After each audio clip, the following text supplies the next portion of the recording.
Good afternoon, everyone. Welcome to another Ambassador Circle webinar here at the Carter Center. Thank you for joining us this afternoon. We've got another great session in store for you, and it's going to be a continuation of the same conversation that we started last month about democracy in America. My name is Amanda Grover. I'm Associate Director in the Ambassador Circle. And before I introduce our panel of experts in this area, I want to introduce the rest of the Ambassador Circle team. First, we have Anne Venable, Senior Associate Director in the Ambassador Circle. Hi, Anne. Hi, welcome everyone. Anne is going to be working the Q&A today, and we would love to keep this conversation as interactive as possible for the second half of it. So anybody in our audience, as you have questions that pop up for our panelists, please use the Q&A tool within the Zoom to put your questions in, and we will make sure that they get answered by the end of the presentation. Next, we have Ursula Hamilton, Senior Associate Director in Major Giving. Hey, Ursula. Hi, welcome everyone. Ursula is going to be working the chat today, so she's going to be putting helpful links and other resources that were provided by the panelists that will give additional context for the conversation that we're going to be having this afternoon. And next we have Alden Mahler-Levine, who's our admin, and Summer Bushman, our intern for the semester. And next, it is my pleasure to introduce our two panelists for today. We are joined by Avery Davis-Roberts and Kevin Johnson. Good afternoon. Thank you so much for joining us today. Thank you. It's great to be here. Yeah. I'm going to do a quick bio for each really quick. So Avery Davis-Roberts is an associate director in our democracy department here at the Carter Center. Avery manages the center's work on U.S. elections, as well as initiatives aimed at promoting greater political participation of women and youth in Zambia. For many years, Avery led the center's Democratic Election Standards Project, which developed the criteria by which observers assess a democratic process. And she continues to coordinate the Carter Center's efforts on the Declaration of Principles for International Election Observation. She managed the center's collaboration with the UN Office of the High Commissioner for Human Rights to develop the Human Rights and Election Standards Plan of Action. Avery has developed several handbooks and tools for election observation and assessment, and has written numerous articles and book chapters on elections, election administration, and election assessment. She's worked on Carter Center election observation missions in Asia, Africa, North America, South America, and the Middle East. She got her undergrad and graduate degrees from the School of Oriental and African Studies at the University of London. Thank you so much again for joining us today, Avery. Thanks, Amanda. I'm glad to be here. And next we have Kevin Johnson. Kevin is the Executive Director of Election Reformers Network, a nonpartisan organization dedicated to modernizing U.S. democratic institutions threatened by hyperpartisanship. Kevin leads ERN's programs in impartial election administration, independent redistricting, and less polarizing voter rules. Kevin is also a member of the Election Expert Study Team supporting the Carter Center's U.S. elections program. Kevin's election reform experience includes 7 years overseas with the National Democratic Institute, 10 years on the board of Common Cause Massachusetts, and advisory positions with American Promise, Rank the Vote, and Voter Choice Massachusetts. Kevin has authored more than 24 election-related opinion pieces in outlets including The Washington Post, The Hill, Governing, and The Daily Beast, along with longer reports on topics such as partisan election administration and gerrymandering. Kevin has an MBA from Wharton and a bachelor's from a little place you might have heard of called Yale. Thanks you so much for joining us, Kevin. I'm really happy to be here, Amanda. Thank you so much. So without further ado, I'm going to pass it over to, I think, Avery. Let's get this conversation started. And again, everyone, as you come up with questions for our panelists, please put them in the Q&A and we will answer them towards the end of the presentation. Thank you so much, Amanda. We're so happy to be here. I'm really glad to have this opportunity to talk a little bit more about some of the challenges that we're seeing facing elections and democracy in the United States, and a little bit about the work that the Democracy Program is doing to sort of address some of those challenges. And I know that last month, Stacia and Nathan were here talking about the work that they are doing in the conflict resolution program. And it's just, we are so grateful to work with them and work with them so closely. Our two projects are essentially one project, and we work on two different, very mutually supportive aspects of the programming. So we're really glad to be able to talk about the more sort of election side of the work. We know also that that Stacia and Nathan talked a little bit about some of the work that we have done and are doing together last month. So we'll talk about that a little bit, but we really will focus more on some of the election-related programming, as I said. As Kevin and I were sort of thinking about the best way to frame the work that we're doing and the challenges that we think we are facing or that we see we're facing, we thought it might be helpful to sort of cluster them into sort of three buckets, essentially, of challenges. The first one is really this challenge of a lack of trust or declining trust in elections, election administration, and what that means for democracy. The second bucket is really around the way that trust is sort of intersects with our somewhat antiquated and in many ways anti-majoritarian institutions of elections. And then the third bucket is really around sort of the human factor, leadership, and what leadership means in this sort of time of high polarization. So just sort of to jump right in on the issue of trust, I think it's important to note that we in the United States are not alone in seeing declining trust. Trust is declining around the world. There's the Edelman Trust Barometer is a sort of assesses trust around the world every year, puts out a report.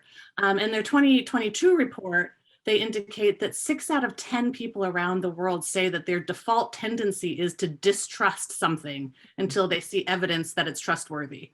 So it's not just us in the United States, it's something that's happening globally. And it's obviously not something that is just happening. We've seen this decline in trust generally over the course of several decades now. And we've seen a decline in trust in elections over the last several decades. In fact, in 2005, President Carter and Secretary James Baker co-chaired a commission on federal election reform. And the whole focus of the work that they were doing together there and the report that they put out with over 80 recommendations was really focused on this idea that trust is declining and we need to rebuild trust and confidence in election processes. And that was in 2005, and things have only continued to unfortunately decline since then. What are some of the reasons for this lack of trust? Well, there are many, but a few that I would sort of highlight specifically in the context of elections are, it's both a strength and a weakness, to be honest. The decentralization of our election process contributes in some ways to the lack of trust. On the one hand, it's helpful in that it is a strength and that there aren't a lot of sort of countrywide vulnerabilities in our election process. This is a good thing. But on the other hand, we see that people are voting with using very different methods of voting depending on where they are. The methods of voting can differ from county to county, state to state, and that people don't necessarily understand all of the different methods or all of the safeguards in place. And when you combine those sort of wide variations in methods of voting across the country with this other critical trust factor, which is that people trust elections in their county, in their polling precinct, but they don't trust elections in the county next door, let alone the state next door. This sort of combines to create a sense of distrust, not necessarily about your own electoral process, right, in your locality, but at the state and national level. This sort of nationalization of information about elections, nationalization of news and politics also honestly contributes a little bit to this lack of trust, right? You see news about things that are happening in Pennsylvania where maybe there's an issue with a ballot box in some precinct in some neighborhood you don't even know in Philadelphia, but that really starts to sort of undermines people's confidence in what's happening across the country and therefore undermines their trust in general.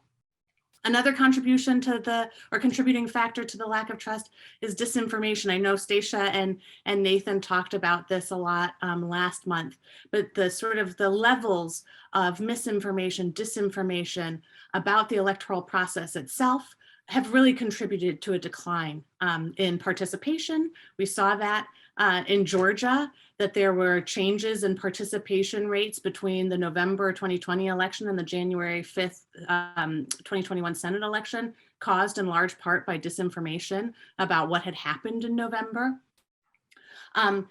This is, also sort of exacerbated by a decline in local news sources. Since 2005, over 2,000 local newspapers across the country have closed down. So people in, particularly in rural parts of the country, just don't have good access to information, may not also have good access to the internet. So really are sort of, their access to good information is so limited that it really creates sort of fertile ground for misinformation and disinformation. And we will talk about it in a little bit, but the Carter Center's digital threats team has been doing a lot of work thinking about disinformation, misinformation, what can we do to address some of the challenges of dis and misinformation, particularly as it relates to elections. And then a third factor that is on all of our minds, I think all of the time when it comes to politics, are the super high levels of polarization in the country that really are just undermining confidence in our elections. It used to be that it might undermine your confidence in the candidates, but now it's undermining confidence in the administration of elections itself. Election administration processes, things that used to be sort of the nuts and bolts aspects of making sure an election unfolded as it should, have become political fodder for candidates. And we know, based on research, that voters are much less likely to trust an election result if their candidate did not win. People are not likely to trust an election result if their candidate did not win. I'm saying that again because I think it's really important to know that as we are thinking about the challenges around trust in elections, we're thinking right now about the 2020 election results. And we're seeing that there are a lot of particularly Republican voters who don't have confidence in the election, say that the election was stolen. But when we go forward, if there's a change in the results in 2022, we don't know what will happen in midterms. We don't know what will happen in 2024. It could be that we see quite a different array of voters who are losing trust in elections based on the outcomes.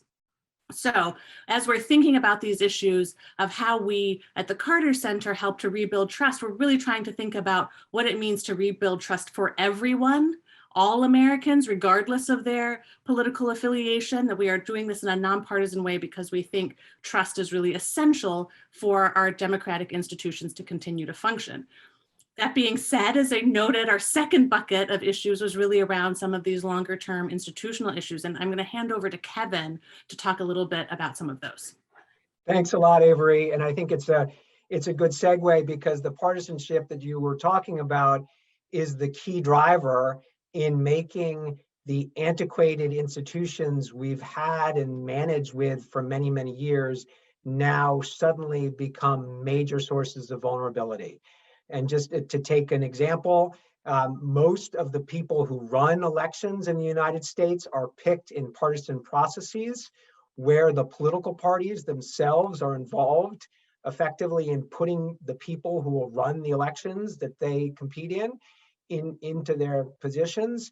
That's something no other country does, something that, Avery and I in work overseas and Carter Center would do a lot of work advising countries not to go that way. The US is sort of stuck down that path to a certain extent. But we've managed in a way because trust was higher. And the phrase we often use is that we had a context of partisans acting in good faith who ran elections. We can no longer count on partisans acting in good faith. So now all of a sudden, the partisanship inherent in who runs elections is very vulnerable. We have people running for Secretary of State who deny the last election. We have grassroots organizing designed to basically infiltrate local election administration. We have boards where they're maybe run by 2 Democrats and 2 Republicans that are at the county level in many states that are vulnerable to gridlock as those 2 sides kind of lose the ability to agree on the basics that used to sort of make the system work. So that's one piece of institutional breakdown that we're thinking a lot about. A second piece is the area of our presidential election system.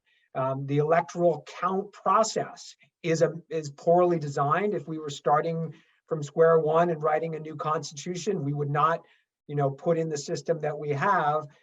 The system that we have is muddled along, but the declining trust and the increasing partisanship means it may not muddle along, it may crater. And it came close to cratering in 2020. And there's a sort of an institutional instability there that's super dangerous. And this is another area that we've been sort of thinking about and kind of advocating on the sides. And the last that I'll mention under institutions is just the issue of how election rules are set. State legislatures in the United States micromanage election rules more than they do in any country, in any other democracy. Here, we have people saying, basically all of the detail, the legislators made up of people who themselves are going to run for office are specifying the details of how elections should be run. In most other countries, that detailed implementation is decided by professionals. And so the impact of that is things like getting the balance right between access and integrity, making sure everyone can vote and that cheating is very, very hard, becomes not something decided by the professionals, but instead decided by self-interested politicians. And that's another area we've been working, particularly in our collaboration with the Baker Institute, which is something we'll talk about in a little bit longer. So that's problem number two. Problem number one was trust. Problem number two was institutional breakdown. Problem number three is absence of leadership.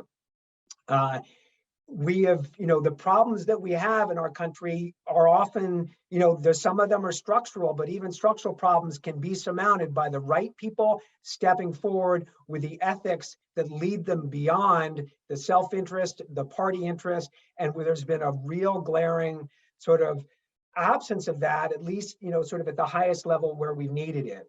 And here too, in a sense, there's a structural problem because the media landscape has moved in a way where there's a lot of incentives against ethics. There's a term of art in election world where people talk about conflict entrepreneurs and how valuable it can be to your personal brand to be the person throwing gasoline on the fire rather than the person setting the higher standards. We have some programs that also were talked about in the CRP session a month ago that are battling against that and trying to reassert the importance of leadership. And here again, it just points to sort of the great position that a presidential center like the Carter Center has, because it's anchored on the example of leadership that obviously President Carter provided. But I'm going to hand it back to you, Avery, to talk. We've said problems, now we get to talk about solutions. Yay, which feels a little bit more positive. And just want to maybe start by saying we'll talk a little bit about what the Carter Center is doing, but we also want to talk a little bit about some ideas of things that you can do just as individuals as well. I thought it would be important, though, before we talk about the solutions, to just remind everyone that, of course, we are a nonpartisan organization. Nothing that we do in our US elections programming is designed to benefit a candidate or a particular ballot initiative or a political ideology. We really are doing this work to support the sort of structures and democratic practices that allow democracy to flourish, just as we do in other countries around the world. While we recognize and know that we are nonpartisan, we also know that we are very fortunate to have been founded by President Carter, an eminent person in the Democratic Party, and that with that, though, may come perceptions by some people that we are aligned with the Democratic Party, even though that is not true. So I just want to say a little bit about sort of what we're thinking and how we're approaching that, because in a lot of our work, you'll note that we're trying to partner with other nonpartisan organizations that maybe have are led or are named for an eminent person who is right of center. So, for example, the Baker Institute for Public Policy that is headed by Secretary James Baker. We are doing some work with the McCain Institute. We're trying to find ways to sort of demonstrate our nonpartisanship, but also recognize that we may have to sort of have a nonpartisan, bipartisan, nonpartisan approach to the work. I also thought it'd be helpful to maybe say a little bit about what we're not doing in our US elections programming. I think it's helpful to just be very clear that we are not going to be working on sort of traditional voting rights issues. We are, of course, a human rights organization. We support the work of voting rights organizations, but there are so many well-established, wonderful voting rights organizations that are doing amazing work to ensure that every voter has the right to vote, every voter is able to register, that we didn't think that that was really the best use of our skill set and our time and resources. So what we're doing instead is we're amplifying the work of those groups, we're finding ways to engage with them. But in our own work, though, we're really sort of building on our strengths and thinking about niches and gaps that we can fill. So we're kind of trying to bring to bear our international expertise and experience, as Kevin alluded to. We're trying to bring to bear our knowledge of election administration best practices. We're using our reputation for impartiality and our ability to sort of work with very diverse groups to talk about democratic issues or issues of democracy. And we're also really trying to capitalize on our ability to convene and sort of engage in what I call domestic diplomacy. So that's sort of the framework for what we're doing, but sort of to jump in on the sort of bucket by bucket, what is the Carter Center doing on elections? So when we think about trust and we look at the work that we've done internationally and our experience internationally, we have seen that one of the things that is a very valuable tool for increasing trust and transparency in election processes is election observation. Obviously, this is something that the Carter Center has worked on for decades now. With the Carter Center deploying its own international observers, but more recently in the last decade or so we've really been investing in supporting the capacity building of organizations of citizens to deploy their own observers. And so one of the things that we will be experimenting with this year in advance of the midterms and around the midterms is trying to really catalyze a movement of nonpartisan election observers in Michigan and Arizona to observe the election, to collect information about election administration processes, and to make that information available to the public and to election administrators as a sort of part of the process of continuous improvement of our elections. I think it's important to point out that this is not the same as the election protection work that maybe some of our voting rights colleagues do, where they're focused on the rights of individual voters to be able to cast their ballot. Our work is really focused on sort of being a champion for the process itself. When we see election administration under siege, we think that there's a role for citizens to play in protecting their institutions and the institutions of democracy. So we're trying to build a movement of citizens who want to protect the integrity of election administration processes for all citizens to be able to engage. So we will be doing some of that work in Michigan and Arizona. We're excited and a little bit scared because it's going to be hard, but we're really looking forward to working with a very diverse group of citizens on the ground who are interested in this topic. The other thing that we're thinking about and working on this year is election education. So our sort of traditional voter education approach of telling people the sort of where, when, and how of how to vote is no longer sufficient. It's absolutely necessary, but it's no longer sufficient. When we look back at 2020, we see that people, there was a lot of people taking information about the electoral process out of context and not really understanding all of the safeguards that are in place to protect the electoral process, to make sure that your ballot is counted and safe and secure. And so one of the things that we will be doing is in Georgia as a sort of a pilot initiative is some election education. For us, this means that we are engaging with local governments. We may be engaging with higher education. We will be conducting a social media campaign as we did in 2020 to sort of talk about some of that, how, when, and why, and where voter education, but also using it as an opportunity to explain a little bit more about how the process works at the polling precinct, at the county election offices. Here we're thinking about, working with Fulton County, and we're exploring engagement with higher education institutions. We're also thinking about how we can work with the networks that CRP was talking about, the networks that they're supporting, how we can work closely with those networks to make sure that people in communities across Georgia and the other states have good information about election administration issues. We're also trying to think about ways that we can encourage experiential learning about elections. So thinking about ways that we can encourage young people and older people and everybody to be learning about the process hands-on by being poll workers or being observers. There's no better way of learning about the process and having your questions about elections answered than being a part of the process. To the disinformation question, we have our digital threats team, and I am not an expert at this at all. So I'm going to give only the highest level points about what they're doing, but they are doing a lot of really interesting work. And I really hope that members of the audience will have time to read a report that our colleagues put out called The Big Lie in Big Tech that came out last fall, that is really sort of looking at and analyzing data about where and who is disseminating misinformation and disinformation around elections. They looked back at 2020 and found, that there were actually a relatively small number of news sources that were disseminating the majority of misinformation and disinformation about the election. So they have some great sort of policy level recommendations. And from that, they're also doing some really interesting work about the influence of money on disinformation and misinformation.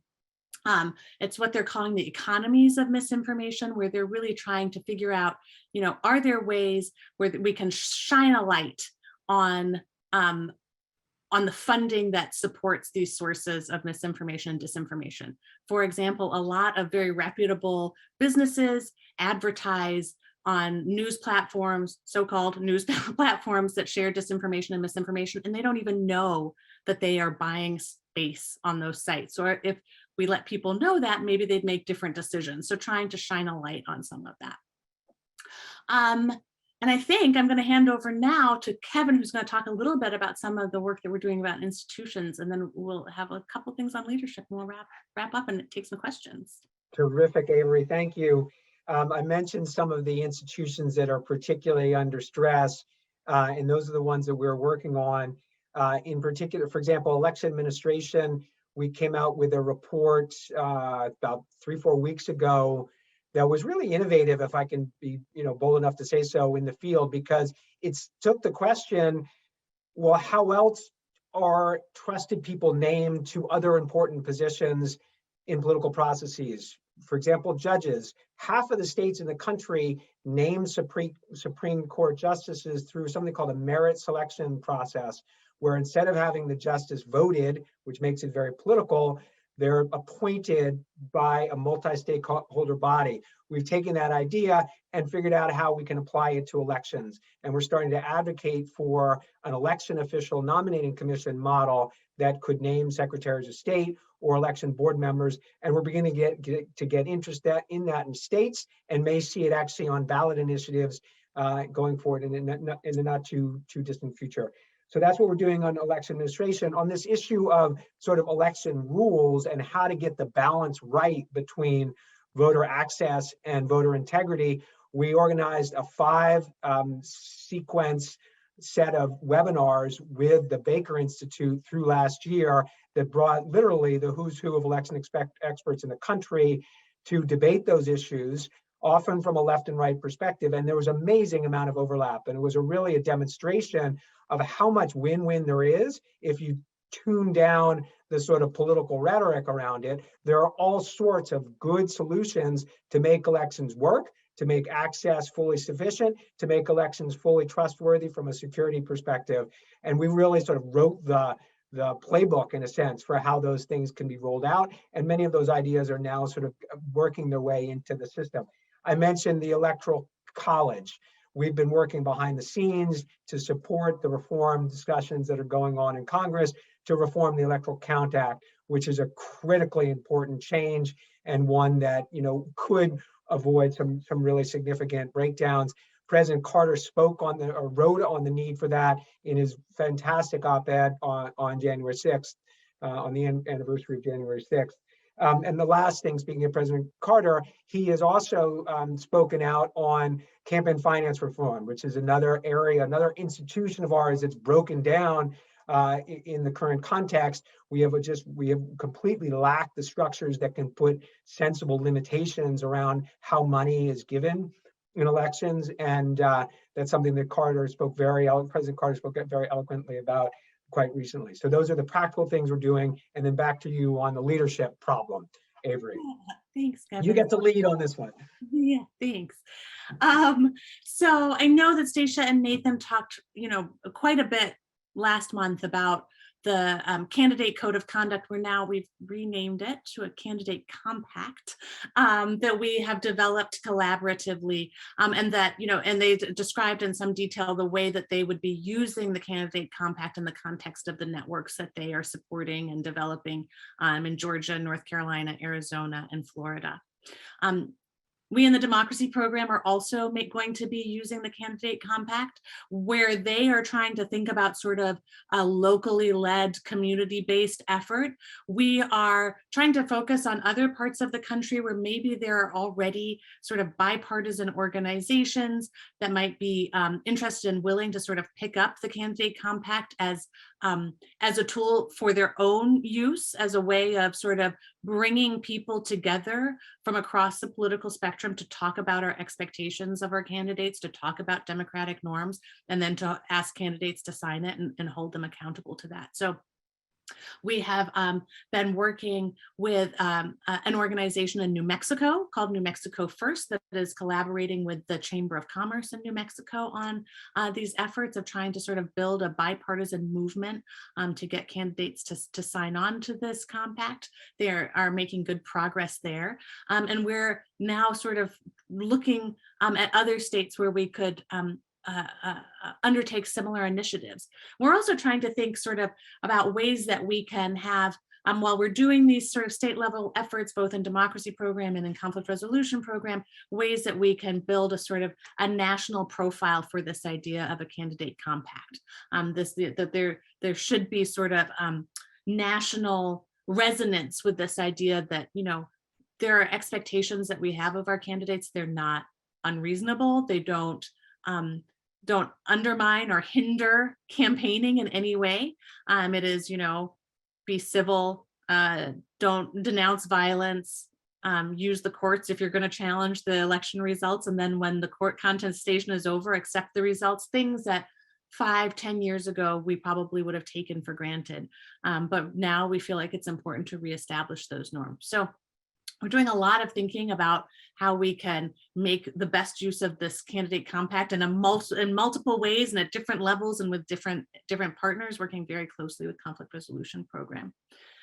When I was thinking more about some of the things that we can all do as individuals, there are a few things that I just wanted to mention, and they kind of they're not particularly coherent or organized. So I apologize, I'm just going to say them in no particular order. So starting with the tiniest thing that we can do when we think about where we are with democracy in America right now. The tiniest thing we can do is that when we're on Facebook, we're on Instagram, or on any kind of social media, or even on a news site, the easiest thing we can do is before we share information, we can take a breath and consider what it is that we're sharing and who we're sharing it with. Because a lot of misinformation and disinformation is inadvertently shared between friends and family members. And so if we all just take a moment and take a second to sort of think before we hit share, it can make a really big difference. So that's the tiniest thing that we can do. Moving up to things that take a little bit more effort. One thing that I would really like to encourage people to do and to think about, kind of going back to some of Kevin's points about the vulnerabilities of election administration and looking back at 2020 and what's happened since 2020, when we've seen like a huge reduction in the number of poll workers just since 2020, because it's just been a pretty rough time, honestly, for election officials. So I would really encourage people to consider signing up to be poll workers in their counties. It's a great way to learn about election processes. It's a great way of supporting the process. And it's a great way of demonstrating your own nonpartisan commitment to the institutions that serve us all. So I really encourage people to think about being poll workers. You can be election observers or election protection volunteers. We will be getting, we hope, these election observation efforts up and running in Michigan and Arizona. And as we learn more about how we're doing that and the partners that we'll be working with, we will be sure to share that information with Amanda and Anne and Ursula and Alden and Summer so that they can share that with you and you can sign up to join our efforts. And you could also, think about ways that you could join up and support the efforts that CRP is working on in North Carolina, Georgia, Arizona, and Florida. And then something that's probably in between the tiniest step and the things that I just mentioned was that you can join us on April 29th for the next Carter Baker event. We are hosting a full day event called Restoring Confidence in American Elections. And it is, as I said, hosted with the Baker Institute. It will be live streamed. We'll share the link information with the team so that they can get that out to you. But we'll be talking with election administrators from across the country, election administrators who are Republicans and Democrats, who will be answering questions like, is it actually even possible to steal a presidential election?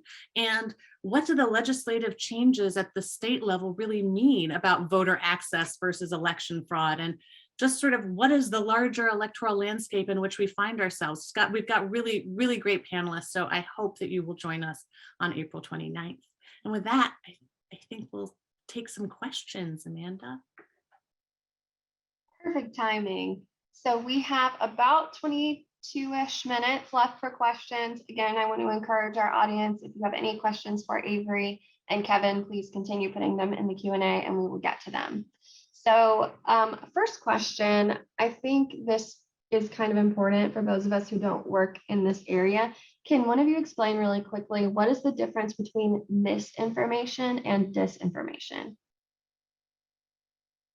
That is a great question. So there's actually even another one, which is called malinformation, just to get really, so malinformation is true information that is shared knowingly out of context to sort of muddy the waters or to make something unclear. So it's true, but it's used incorrectly. Misinformation is incorrect information that is shared without the intent to do harm. So you just mistakenly share bad information, but you're not meaning to hurt the other person. Disinformation is where you know the information is wrong and you know it can cause harm and you share it on purpose or you share it anyway. So the difference between misinformation and disinformation is that there's a sort of malicious intent associated with disinformation. Got it. Okay. All right. So we're going to get into some other questions now. One from John. Does the fact that we are moving towards most elections being contested render election observation useless? And more broadly, how do we fix or depoliticize these issues of trust in a society where we fail to agree on facts? That is a super hard question. Thanks. That is a hard but really good question. Thanks, John. Important question. Maybe I can start saying some things and then Kevin, do you want to add? So, I mean, I think I would start by just challenging the beginning part of the question, actually, is I don't think that most of our elections are contested. Actually, I think we've had a few one election race that was contested in many different places. But when you think about how our elections work, right, when you go into the polling place, you're not just voting for president, you're voting for a whole raft of other offices. And people that were on the same ballot as Donald Trump and President Biden, they didn't challenge their election results. So the vast majority of elections are not contested. It's just that because of the profile of the presidential election, it gets a lot of attention. But it does just that sort of the rhetoric around that presidential election makes us think that more elections are contested, right? And makes us sort of have questions about what's happening. So that's on the first part of the question. On the second part of the question, I don't know what we do when we can't all agree on facts. We're trying to do a number of things. I mean, our approach is that we think that, when we look at the numbers, it's easy and sort of statistics around what people think about election results. We see these figures of, 30% of the American population thinks that the 2020 election is stolen. It's really easy to focus on the 30% because that is a big percentage. That's a large number of Americans that think the election was stolen. But when you think about it as 70% that don't, it feels like there's a lot of room to work, and there's a lot of ways that we can come together and start trying to understand where we are as a democracy and have conversations about what this means. And so I think, it's important to think about how we tell the story ourselves about what's happening, because it has a big impact on how we approach the problem, and personally makes me feel a little bit more optimistic. But we are trying to think about ways that we can, sort of have good, credible information about election processes that are available to the public, that information is validated by people from across the political spectrum, that we, understand the audiences that we're working with, and we try and make sure that the way we convey the information resonates with people. And so those are just a couple of the things I would say. I don't know, Kevin, what you would add.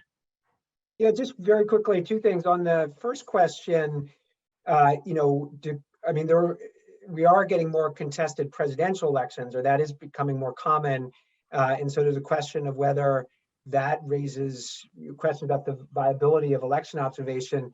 Observation done well can get independent data on any part of the election process that it decides to target.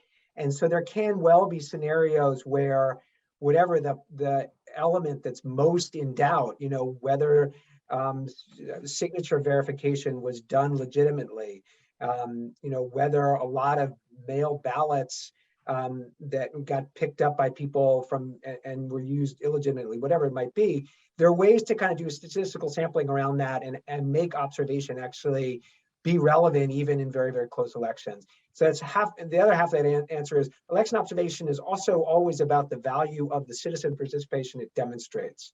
That's been something super important overseas and will be important here. Just that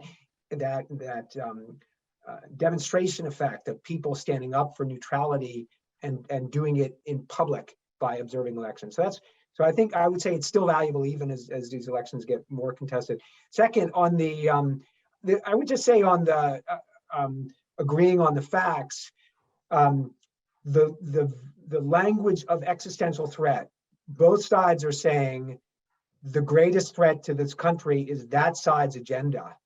I recently heard a former attorney general, won't name him, say he was talking about fundamental threats to the Constitution, and then was asked who he would vote for, and immediately said, well, that party's agenda is the biggest threat. If we can all make sure we are realizing the greatest threat is most important thing is the Constitution, not one party's agenda winning. And I think that drives, in a sense, the fact that we are going to different sets of facts because we're losing that core anchor around what's at the center of our country. Maybe that's a little optimistic, but it's worth considering. Thank you, both of you. Next question. This is a little bit specific to Georgia. Georgia is about to approve another bill addressing election administration. 2 points in that bill allow the practice of observers being able to inspect paper ballots and disallow donations from nonprofit organizations.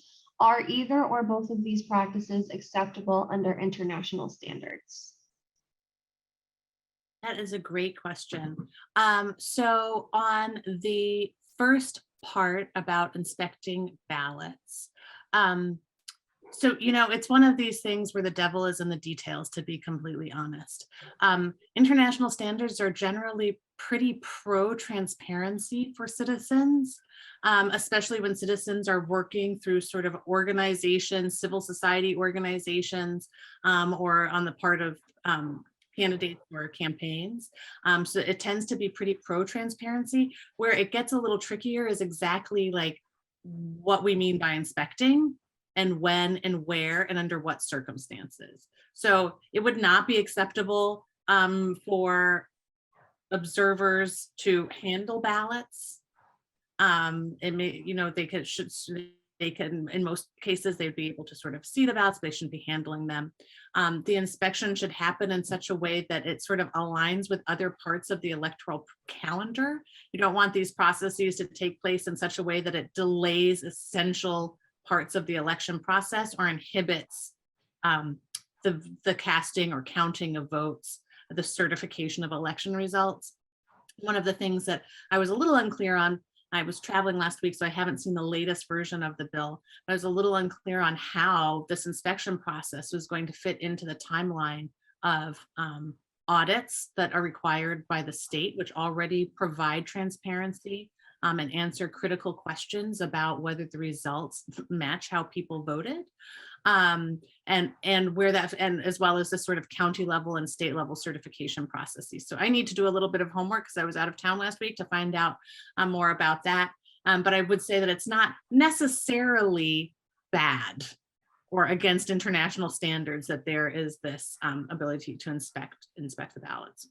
And On the, yeah, I'll jump in Kevin. quickly on the second piece to Yeah. just say, you know, most of the countries don't have the philanthropic context that we have where this would come up. So I don't think there's anything in international standards that says that, you know, nonprofits, that disallows nonprofit contributions to election administration.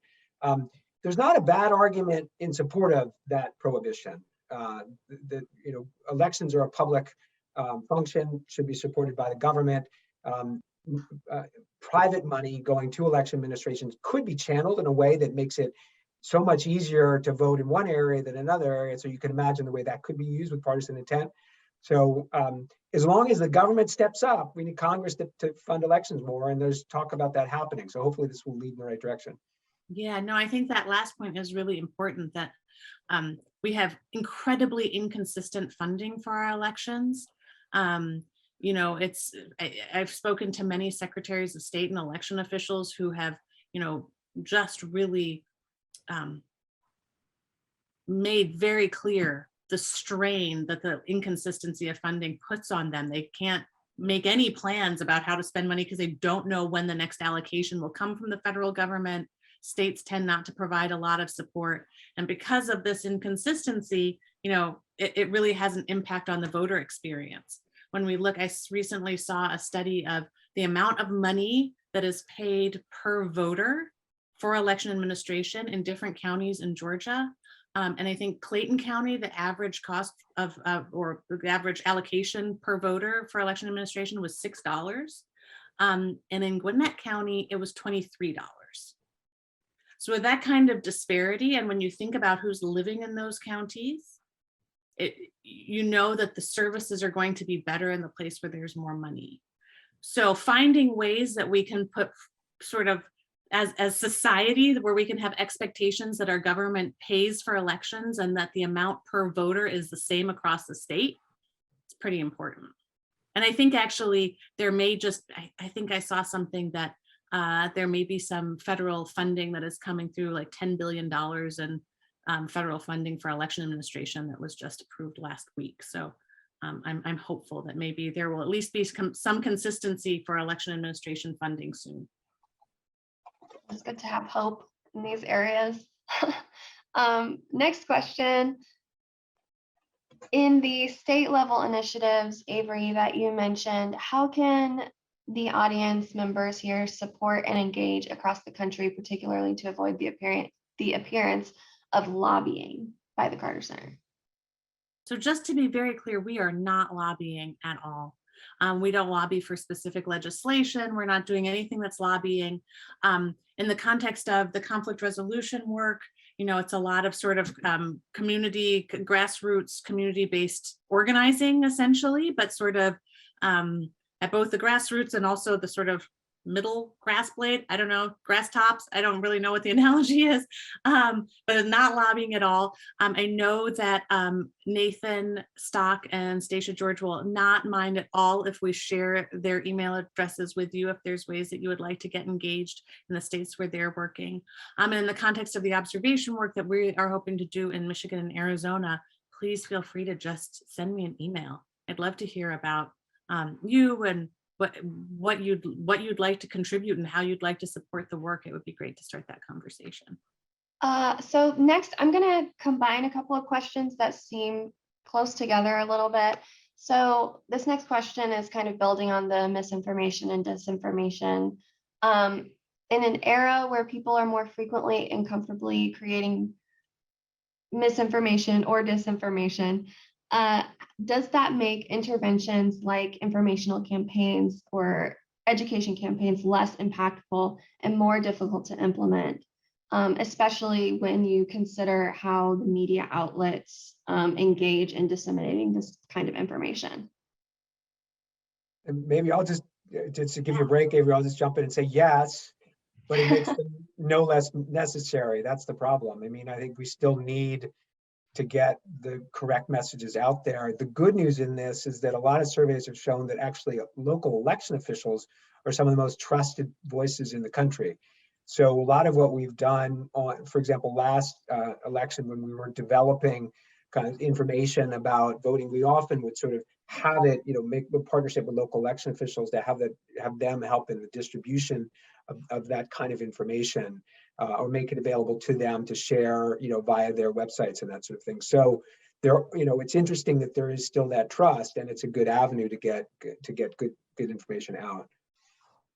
Yeah, and I think that's exactly right. And the only thing that I would add is, it's been a very, it's something we've thought a lot about and have been in many discussions about in the context of our work and our work with CRP, sort of the way that it changes how you do the work, and the emphasis that you have to place on who the messengers are, that people will accept and hear and share information that they receive from people who influence them. And so if you can think about who influences who and who the sort of social networks, what those social networks are, you can have a pretty big impact sharing. But it is much harder, and it is not the sort of wholesale information campaigns that might have been very successful in the past. It has to be much more sort of individualized and localized and sort of retail level almost. So a couple more technical questions. How reliable are the various techniques for signature verification related to mail-in ballots? Oh, that's a good question. Kevin, do you have an answer to that one? It's a good question. I mean, there's a lot of data that they're not all that reliable, which is why the 4 digits of the Social Security number as an alternative, is not necessarily a bad idea, even though it often gets criticized. That's all I know. Maybe you can add to it. Yeah, I mean, I think I'd just say that there are multiple, there's various techniques that are used. Some are, human eyeballs, human eyeballs of 1 human or 2 humans or 3 humans, and then sort of machine verification of signatures. It's a challenge because signatures change greatly over time. You can have multiple, the same person as they age, their signature changes.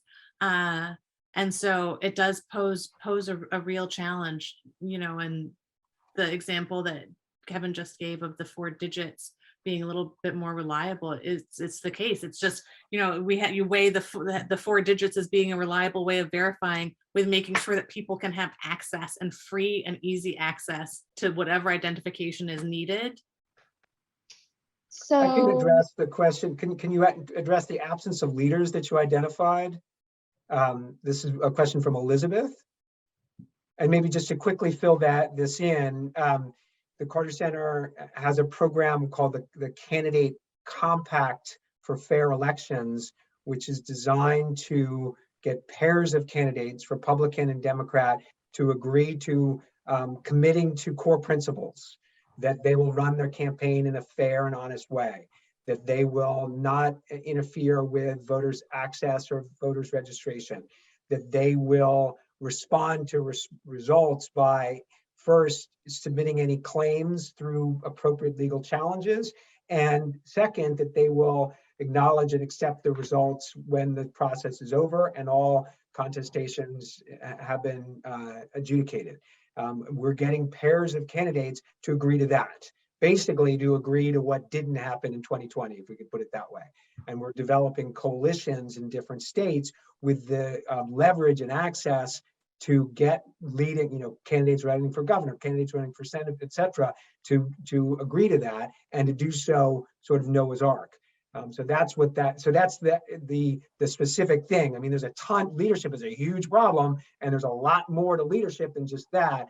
But at least it's one step that candidates can take to demonstrate kind of a step back in the right direction of, leaders have to kind of show an ethical level that is, meets our expectations of them as citizens. Great. And so this next question, I think, is going to be really important for us to maybe wrap things up. How do we help people or help ourselves when we're feeling overwhelmed with the number of issues that we're supposed to understand and support, and not be tempted to give up under the weight of all of this really heavy misinformation, disinformation, and turn to things that could be constructive in our communities? So I have some immediate thoughts. One is that self-care is incredibly important. And it's really hard, honestly. Some days when you read the newspaper, there's just so many things. So thinking about things, that where you can take care of yourself, get outside, go for a walk, that's very helpful.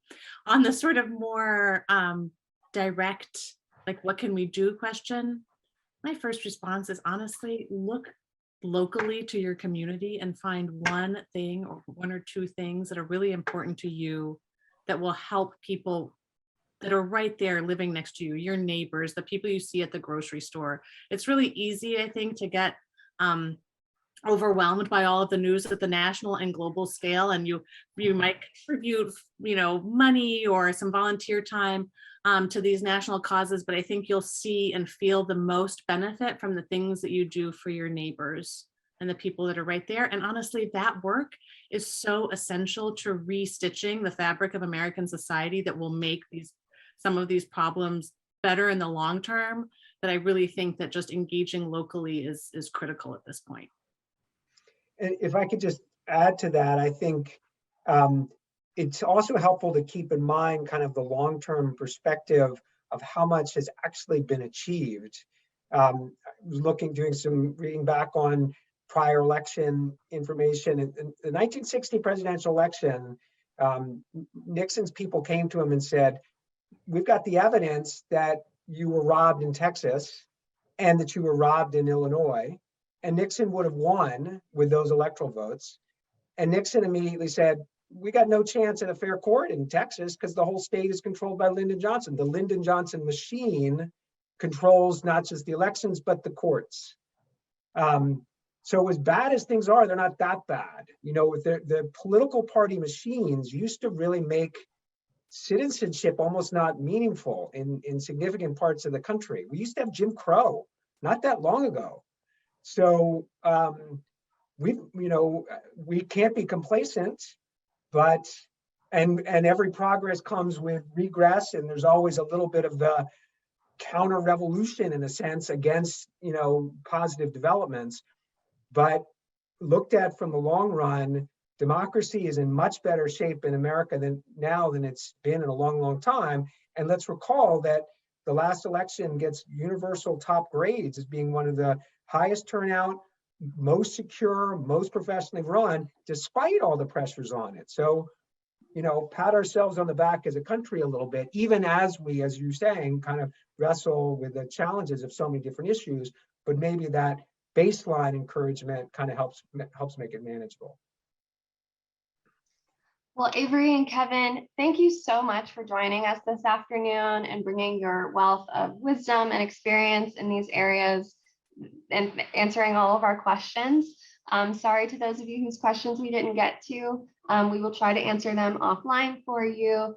And I just want to say another thing about the question of what can we do. I want to point out something that you're already doing. Through your support of the Carter Center and your membership in the Ambassador Circle, you are already supporting the work that Avery and Kevin and Stacia and Nathan and everybody in our democracy and conflict resolution programs are doing every day. So we just want to take this opportunity to thank every single one of you who are part of the Ambassador Circle for your past and present support. And we're just so grateful to have you in partnership to accomplish these very lofty goals that we have from the Carter Center. So again, Avery and Kevin, thank you so much for joining us. Ambassador Circle, thank you so much for joining us. And if you have any questions, you can follow up with the Ambassador Circle via email or phone number that's going to be available on the next screen. Everyone have a lovely afternoon. Thank you. Wonderful to have time with you. Thank you.